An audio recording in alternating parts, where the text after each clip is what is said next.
今回は木の葉の部分の影の入れ方がわからないというご質問をいただきましたので、詳しく説明していきたいと思います。ではまず簡単に木の下書きをしていきたいと思います。鉛筆は、ステッドラーの 3B を使います。普段の下書きは B や HB あたりを使っています。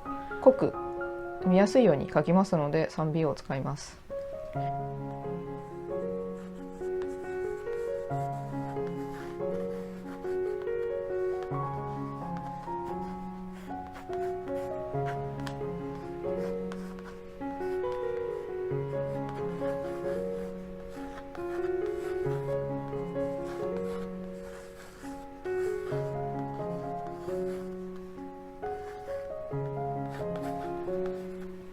では木を細かくパーツに分けて塗ってみます。まずですね、この葉の一塊を考えた時にこちらから光が当たりますと考えると、この一つの塊の上の部分が明るい部分、そして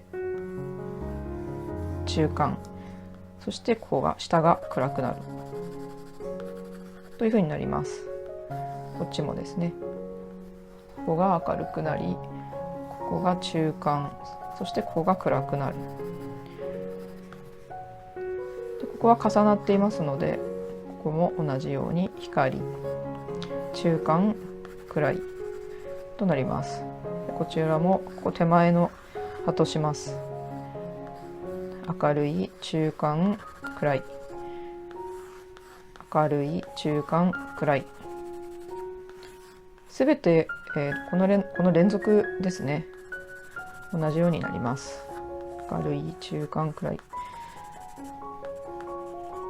小さな塊がたくさん集まって木を形成していますので、細かく見るとこんな風になりますね。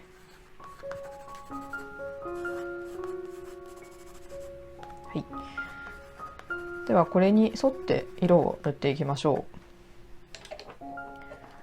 今日は少し丁寧に描いていきますので、いつものような太い筆ではなく少し細めの筆を使います。いつも使っている細かいところを描く日本画の筆、または、セーブル筆の8号あたりを使っていきたいと思います。ではセーブル筆で描きます。明るい部分は、この光が当たっている明るい部分はまずイエローですね。イエローとサップグリーンを少し足します。なるべく黄色の多い綺麗な黄緑色にします。光の部分を入れていきます。今光の当たる部分を白いところを残して非常に明るい黄緑で塗っています。では一旦ここで明るい部分分かりやすいに区切って次の色を入れます。今使っていた色がこの色なんですが、サップグリーンは少し色がくすんだ緑ですので、フーカスグリーンを混ぜて鮮やかにしたいと思います。この色をここから入れていきます。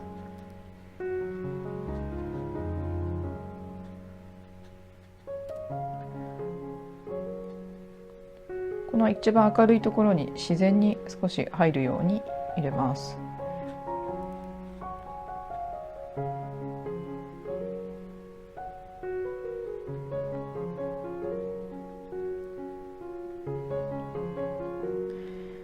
で次にこの一番暗いところを入れます。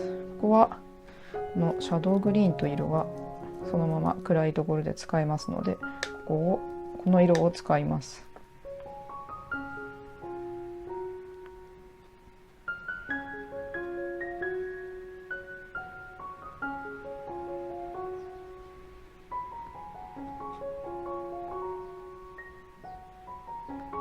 で今3層にはっきりと分けましたが、実際にはこの暗い色もこの2番目の中に入っていきますね。少し入ります。この暗い色を入れるときにこの2番目の色を潰してしまっては意味がないですので、そこは気をつけながら入れます。このような順番になっています。ではもう一つ塗ってみます。イエローとサップグリーンを足します。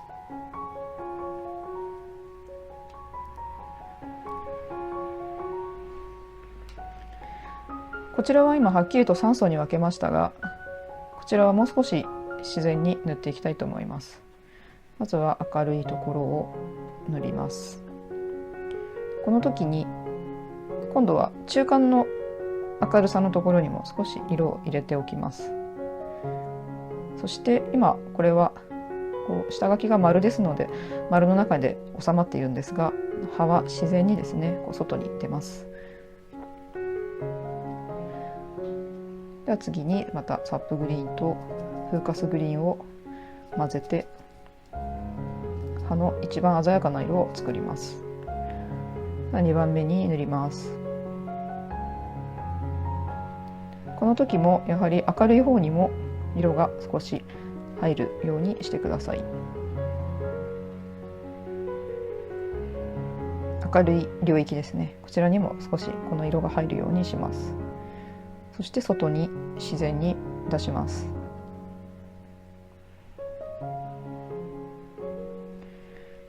この一番鮮やかな色は暗い方にもこの暗い領域の方にも入るようにしてください。そうするとまたさらに自然になります。ではシャドウグリーンを入れていきます。ここの領域に入れます。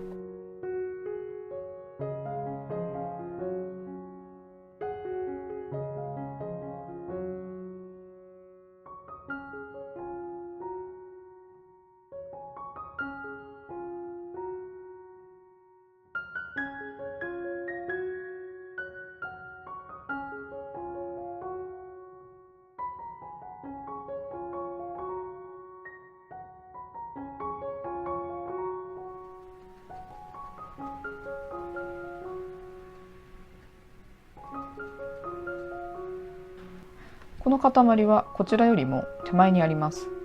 もう少しこの色をですね鮮やかにサップグリーンとフーカスを足しているんですが、これをもう少し濃くしたいという時はプルシャンブルーを足します。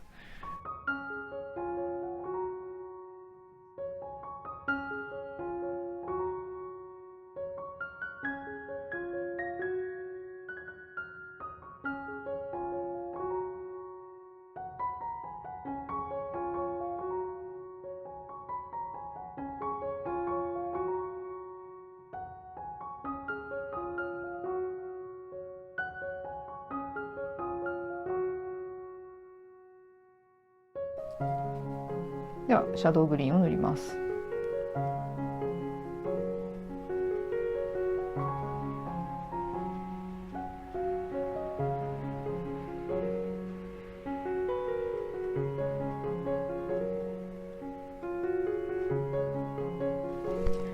そしてさらにですね、この一つの塊とこの一つの塊のこの隙間があります。ここは暗くなります。または枝が見えるとなります。ここに幹がありますので、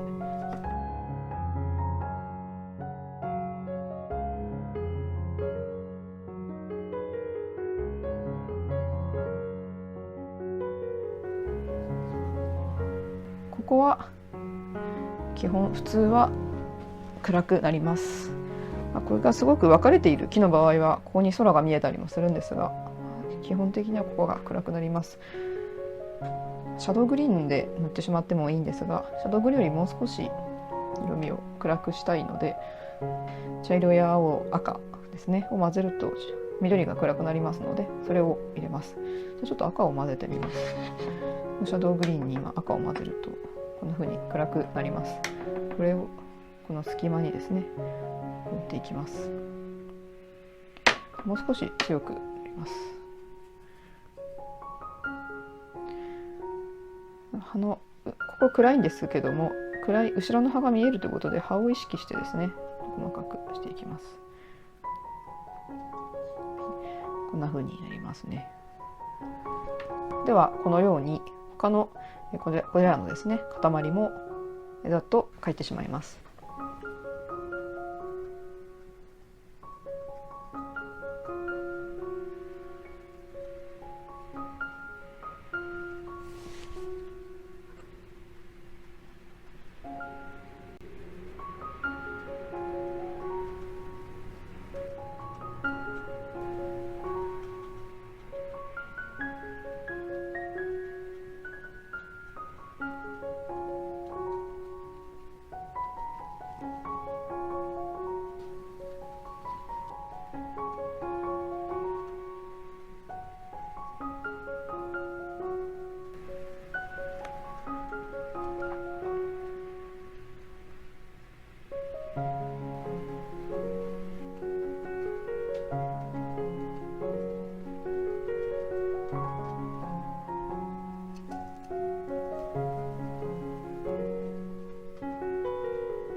こちらがイエローカーです。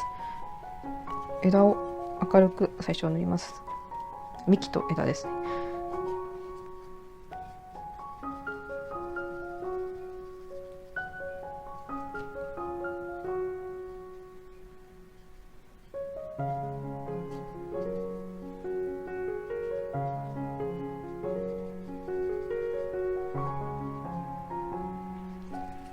ライトレッドです。少しウルトラマリンを出します。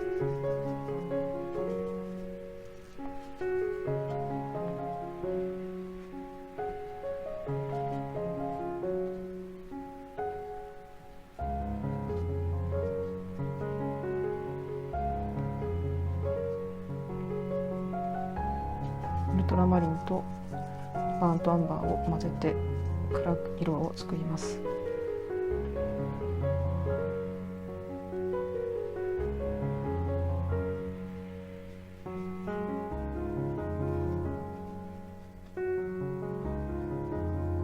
枝の影をつけていきます。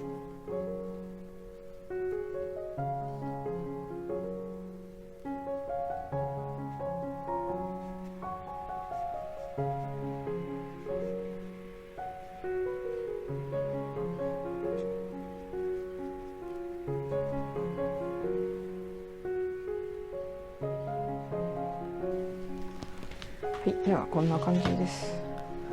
暗い色の入れ方伝わればいいなと思います。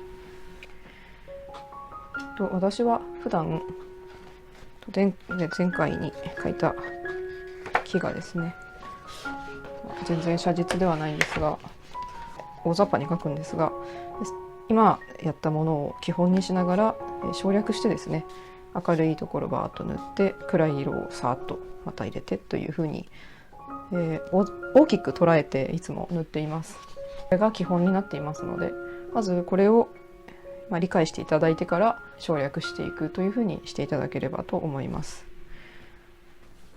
では、ここがもったいないので空塗っていきます。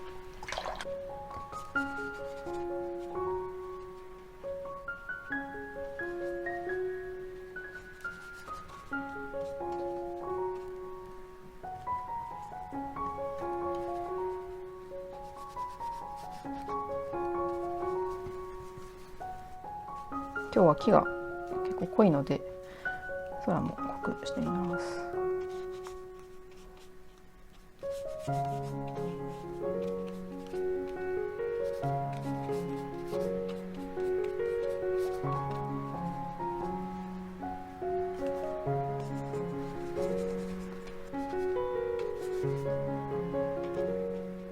この木に触るところの空をガタガタさせた方がいいですね。で、ギリギリまで塗らないで少し隙間を空けておくと木の広がりを感じさせることができます。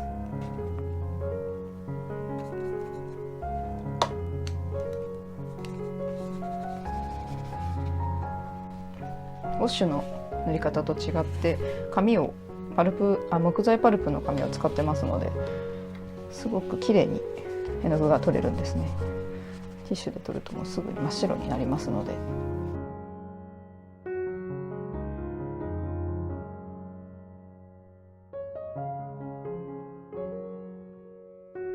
風を感じさせて木を生き生きとさせてあげたいと思います。